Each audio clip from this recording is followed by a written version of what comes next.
വായ്പ കുടിശ്ശികയായവരെ സഹായിക്കാൻ Ottapalam cooperative urban ബാങ്കിന്റെ സമഗ്രമായ ഒറ്റത്തവണ തീർപ്പാക്കൽ പദ്ധതി. കോവിഡ് മഹാമാരി, പ്രളയം, പ്രകൃതി ദുരന്തങ്ങൾ എന്നിവ മൂലം കേരളത്തിലെ സഹകരണ ബാങ്കിംഗ് മേഖലയിൽ നിന്നും വായ്പ എടുത്തിട്ടുള്ള പലരുടെയും തിരിച്ചടവ് മുടങ്ങുന്ന സാഹചര്യത്തിലാണ് സർക്കാർ ജൂൺ 15 മുതൽ ജൂലൈ 31 വരെ കുടിശ്ശിക നിവാരണ പദ്ധതികൾ നടപ്പാക്കിയിരുന്നത്. ഇതിന്റെ ഭാഗമായാണ് കുടിശ്ശികക്കാരുടെ സാമ്പത്തിക പ്രയാസങ്ങൾ കണ്ടറിഞ്ഞുകൊണ്ട് കൃത്യമായി ശുപാർശ സമർപ്പിക്കാൻ ബ്രാഞ്ച് മാനേജർമാരോട് നിർദ്ദേശിച്ചത്. ഓഗസ്റ്റ് 14, 16, 17, 19 തീയതികളിൽ ബാങ്കിന്റെ ഭരണസമിതി അംഗങ്ങളും പൊതുമേഖലാ ബാങ്കുകളിൽ ഇത്തരം പ്രവർത്തനങ്ങൾക്ക് നേതൃത്വം നൽകി പരിചയസമ്പന്നരായ ഉദ്യോഗസ്ഥരും സാമൂഹിക അംഗീകാരം നേടിയ വിശിഷ്ട വ്യക്തികളും സഹകരണ വകുപ്പ് ഉദ്യോഗസ്ഥരും ഉൾപ്പെടുന്ന പാനലാണ് ഒറ്റത്തവണ ഇളവുകൾ അനുവദിക്കുന്നതിനുള്ള ശുപാർശ നൽകുക.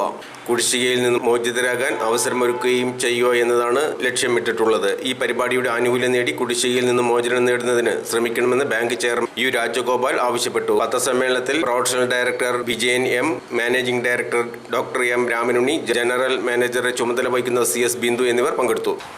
ആ നിർദ്ദേശങ്ങളിൽ ഏറ്റവും പ്രധാനം പുതിയ ലോണുകൾ തുടങ്ങുമ്പോൾ തന്നെ ജനങ്ങൾ ഇപ്പോൾ അടയ്ക്കാൻ ആവശ്യമായിട്ടുള്ള കുടിശ്ശിക ഒരു നല്ല രൂപത്തിൽ അടയ്ക്കാൻ പര്യാപ്തമായ രൂപത്തിൽ പുതിയൊരു പരിപാടി ഉണ്ടാക്കണം എന്ന് ആളുകൾ ആവശ്യപ്പെടുകയുണ്ടായി.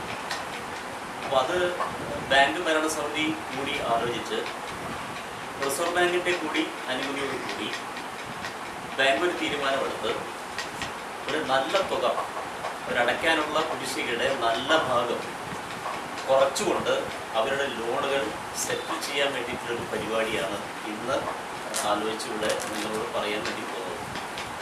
ഇപ്പോൾ 14, 16, 17, 19 തീയതികളിലാണ് ഈ സ്പെഷ്യൽ കുടിശ്ശിക നിവാരണ അദാലത്ത് നടക്കുക. ഈ അദാലത്തിൽ ഇപ്പോൾ കുടിശ്ശിക വരുത്തിയിട്ടുള്ള ആളുകൾക്ക് ഒരുപാട് സംഖ്യ നമുക്ക് വിട്ടുകൊടുക്കാൻ കഴിയത്തക്ക വിധത്തിലാണ് അത് ആസൂത്രണം ചെയ്തിട്ടുള്ളത്.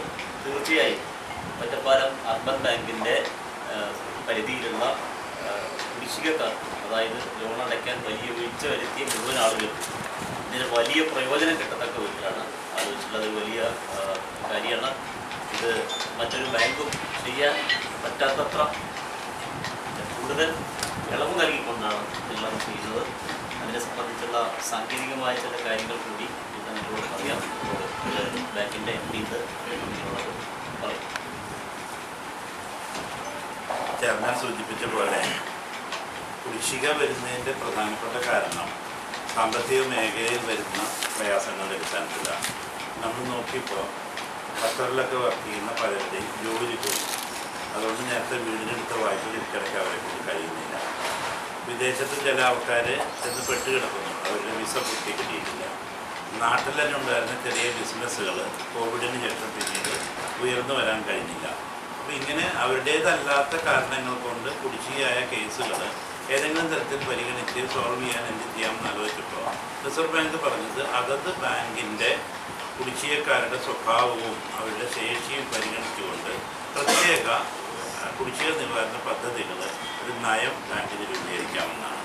അപ്പോൾ അത്തരത്തിലൊരു നയം നമ്മൾ രൂപീകരിച്ച് അതിൻ്റെ അടിസ്ഥാനത്തിൽ എടുത്ത ആദ്യത്തെ ഭാഗമെന്ന് പറയുന്നത് നമ്മൾ വായ്പ എടുത്ത് കുടിശ്ശിക ആയതിൻ്റെ കാലാവധി അനുസരിച്ചിട്ട് അസറ്റിനെ, അഥവാ നമ്മുടെ ആസ്തികളെ D1, D2, D3 loss asset എന്ന 4 കാറ്റഗറിയായിട്ടാണ് തിരിക്കുക. അപ്പോൾ ഒരു വായ്പയിലേക്ക് 90 ദിവസത്തിൽ കൂടുതൽ പലിശയും അടയ്ക്കുന്നില്ല, മുതലും അടയ്ക്കുന്നില്ലെങ്കിൽ അത് സബ്സ്റ്റാൻഡേർഡ് അസറ്റായി. അപ്പോൾ അതിങ്ങനെ പിന്നെ പോയി കഴിഞ്ഞാൽ അത് ലോസ് എന്ന് പറഞ്ഞാൽ എനിക്കൊന്ന് മുതലും കിട്ടുന്നില്ല, പലിശയും കിട്ടുന്നില്ല, കഴിഞ്ഞ 2-3 കൊല്ലമായിട്ട് അങ്ങനെ കിടക്കുകയാണെങ്കിൽ അപ്പോൾ റിസർവ് ബാങ്ക് പറയുന്നത് അവർക്ക് എത്രയാണോ കിട്ടാനുള്ളത് അതിന് സമാനമായ തുക ഇപ്പുറത്തെ ബാലൻസ് ഷീറ്റിൽ കരുതലായിട്ട് വെക്കണമെന്നാണ്. അപ്പോൾ ഫലത്തിൽ ഈ പൈസ കിട്ടിയിട്ടില്ല എന്നുള്ളൊരു ഭാഗം ഇങ്ങേ ഭാഗത്ത് ബാലൻസ് ഷീറ്റിൽ ലാഭത്തിൽ നിന്ന് കരുതൽ നീക്കി വെച്ചതുകൊണ്ട് ബാലൻസ് ഷീറ്റിൽ ആ പൈസ ഓൾറെഡി ചിലവായി വന്ന പോലെയാണ്. അപ്പോൾ ഇപ്പോൾ നമ്മൾ അവരുമായിട്ട് ഡിസ്കസ് ചെയ്ത് അവരുടെ സെറ്റിൽ ചെയ്യുകയാണെങ്കിൽ ഇപ്പോൾ 100 രൂപ നമ്മൾ ഒരാളുടെ കരുതൽ വെച്ചിട്ടുണ്ട് നോക്കിയാൽ ലോസ് അസറ്റാണ് കാറ്റഗറി. അയാൾ 50 രൂപ അയാൾക്ക് അടയ്ക്കാൻ പറ്റുമെന്ന് പറഞ്ഞ് 50 രൂപ അടച്ചാൽ നമുക്ക് ഈ 100 രൂപയിലേക്ക് 50 രൂപ വരികയും 100 രൂപ പ്രൊവിഷൻ എന്ത് ചെയ്യും, റിവേഴ്സ് ചെയ്യുകയും ചെയ്യും. അപ്പോൾ ശരിക്കും ബാലൻസ് ഷീറ്റിൽ 150 രൂപയുടെ വ്യത്യാസം പ്രതിഫലനമായിട്ടുണ്ടാകും. എല്ലാ ബാങ്കുകളും ചെയ്യുന്നത് തന്നെയാണ്. അപ്പോൾ അതിനൊരു മാനദണ്ഡം വേണം, അല്ലെങ്കിൽ ഓരോരുത്തരും ഒന്ന് ബാർഗെയിൻ ചെയ്യും. ഇതിൻ്റെ ആദ്യഘട്ടം മാനേജർമാർ ഓരോ കുടിശ്ശികക്കാരൻ്റെയും വീട്ടിൽ പോയി എന്തുകൊണ്ടാണ് കുടിശ്ശിക വന്നത്, അയാൾക്ക് എത്ര രൂപയാണ് അടയ്ക്കാൻ പറ്റുക, അത് നമ്മളുടെ രീതികളിൽ സാധ്യമാണോ നോക്കലാണ്. അപ്പോൾ ആദ്യം നമ്മൾ ഒഴിവ് കൊടുത്തത് പീനൽ ഇൻട്രസ്റ്റ് ആണ്. റിസർവ് ബാങ്ക് ഏപ്രിൽ 1-ാം തീയതിക്ക് ശേഷം പീനൽ ഇൻട്രസ്റ്റ് ചാർജ് ചെയ്യാൻ പാടില്ല എന്ന് കൃത്യമായ നിർദ്ദേശമുണ്ട്. അതുകൊണ്ട് തന്നെ പീനൽ ഇൻട്രസ്റ്റ് എന്നുള്ള ഗണത്തിൽ ചുമത്തിയ മുഴുവൻ തുകയും നമ്മൾ വിട്ടുകൊടുക്കാൻ വേണ്ടി തീരുമാനിച്ചു.